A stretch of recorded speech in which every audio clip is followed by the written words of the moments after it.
क्या 26/11 का मुंबई हमला एक इंटेलिजेंस फेलियर था? क्या इस हमले को रोका जा सकता था? मुंबई हमले से पहले अमेरिका ने भारतीय एजेंसियों को क्या टिप दी थी? क्या ब्रिटिश इंटेलिजेंस एजेंसी को पता था कि मुंबई में किस जगह हमला होने वाला है?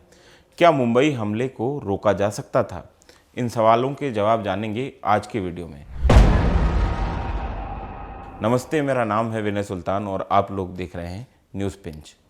26 नवंबर 2008 मुंबई की गिरगांव चौपाटी पर मौजूद पुलिस चेक पॉइंट में एक वायरलेस सेट में आवाज़ गूंजती है।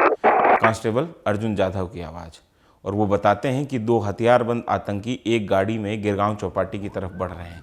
नाके पे मौजूद सभी जवान चौकन्ने हो जाते हैं, लेकिन AK-47 का मुकाबला पहले विश्व युद्ध के दौर की ली इनफील्ड राइफल और सर्विस रिवॉल्वर से नहीं किया जा सकता था। ली इनफील्ड राइफल्स, जिन्हें सामान्य तौर पे 303 राइफल्स भी कहा जाता है, एक बोल्ट एक्शन राइफल है। मतलब हर बार फायर करने के बाद आपको बोल्ट के जरिए नया राउंड लोड करना होता था। उसके मुकाबले AK-47 एक ऑटोमेटिक असॉल्ट राइफल है। दोनों की क्षमताओं में ज़मीन आसमान का फ़र्क था। फिर भी नाके पे मौजूद ASI तुकाराम गोपाल ओमले को अपने फौज के दिन याद आ गए। मुंबई पुलिस ज्वाइन करने से पहले तुकाराम भारतीय सेना में सिग्नल कोर्प्समैन नायक के पद पर हुआ करते थे। जैसे ही उन्होंने एक स्कॉडा कार को नाके की तरफ बढ़ते हुए देखा, उन्हें खतरे का एहसास हो गया। इसमें सवार दो आतंकी अजमल कसाब और इस्माइल खान ने नाके के पास पहुंचते ही फायर खोल दिए। जवाबी फायरिंग में इस्माइल खान मौके पर ही ढेर कर दिया गया। अजमल कसाब पहले से ही घायल था। वो कार से उतरा और अपनी मैगजीन बदलने की कोशिश करने लगा। इस बीच तुकाराम की नज़र कसाब पे पड़ी। उन्होंने भागकर कसाब की राइफल की नाल पकड़ ली। कसाब की AK ब्रश फायर मोड पर थी।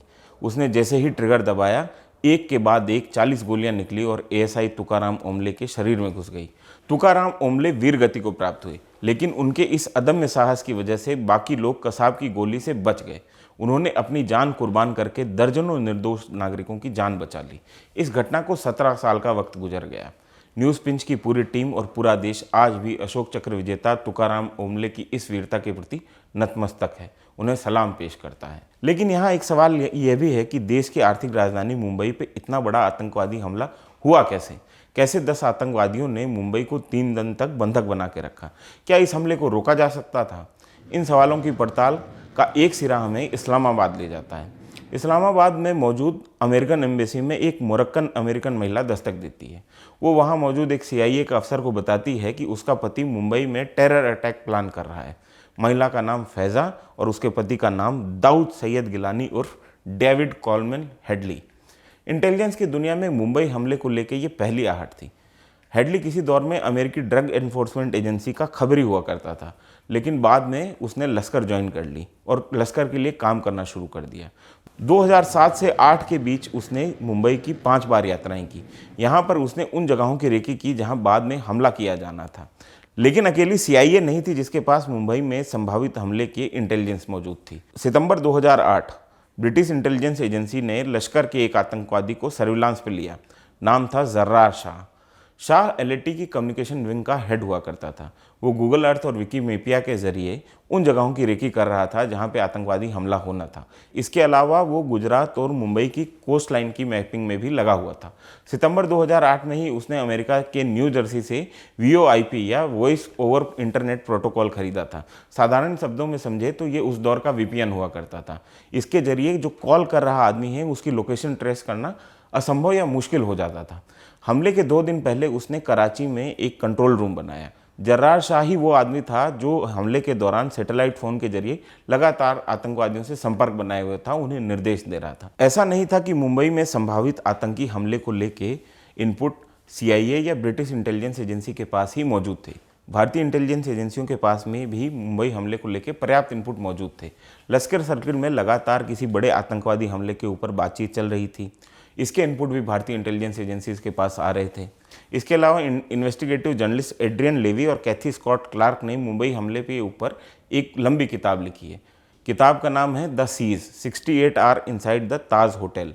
इस किताब में उन्होंने दावा किया है कि अमेरिका ने भारत को संभावित आतंकवादी हमले के ऊपर कुल 26 इनपुट दिए थे। सितंबर 2008 से नवंबर 2008 के बीच कुल 6 बार मुंबई के हमले की चेतावनी अमेरिका की तरफ से जारी की गई थी। एक इनपुट में तो अमेरिका ने यह भी कहा कि भारतीय एजेंसियों को पाकिस्तानी जहाज से सावधान रहना चाहिए।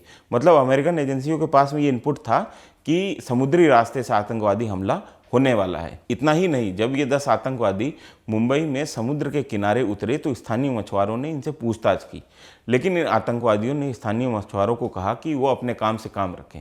संदेह होने पर मछुआरों ने स्थानीय पुलिस को भी सूचित किया, लेकिन कोई कदम नहीं उठाया गया।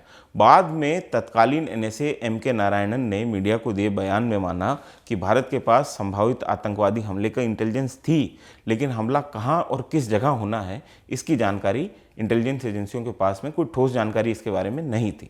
26/11 का मुंबई हमला भारत के लिए एक सबक की तरह था। इसके बाद भारत में आतंकवाद से जुड़े मामलों की जांच के लिए एक अलग एजेंसी बनी। नाम रखा गया NIA या नेशनल इन्वेस्टिगेटिव एजेंसी। एक संयुक्त इंटेलिजेंस इकाई बनाने की भी बात थी। 2016 में इस योजना के तहत नेशनल इंटेलिजेंस ग्रिड या नेट ग्रिड बनी भी, लेकिन भारत की तमाम इंटेलिजेंस एजेंसियों के बीच की जो आपसी राइवलरी है, इसके चलते नेट ग्रिड बहुत प्रभावी अभी तक साबित होता हुआ नहीं दिखा है। 10 नवंबर को दिल्ली लंबे अरसे के बाद किसी आतंकवादी वारदात की गवाह बनी है।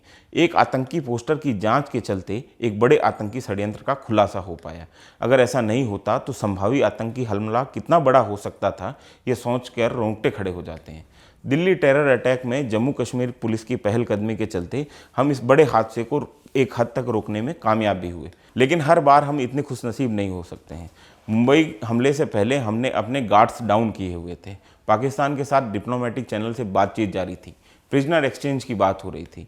हमारी लापरवाही का नतीजा हमें भुगतना पड़ा। हम दोबारा ये गलती नहीं कर सकते हैं। मुंबई अटैक की बरसी पर न्यूज़ पिंच इस हमले में मारे गए 161 बेगुनाह लोगों को श्रद्धांजलि अर्पित करता है। उनके परिवार के लोगों के साथ हमदर्दी व्यक्त करता है, संवेदना व्यक्त करता है। आपको ये वीडियो कैसा लगा हमें कमेंट बॉक्स में लिख के जरूर बताएं। मेरा नाम है विनय सुल्तान। आपके लिए ये वीडियो शूट किया था हमारे साथी मोहित ने। आपका ये वीडियो देखने के लिए शुक्रिया।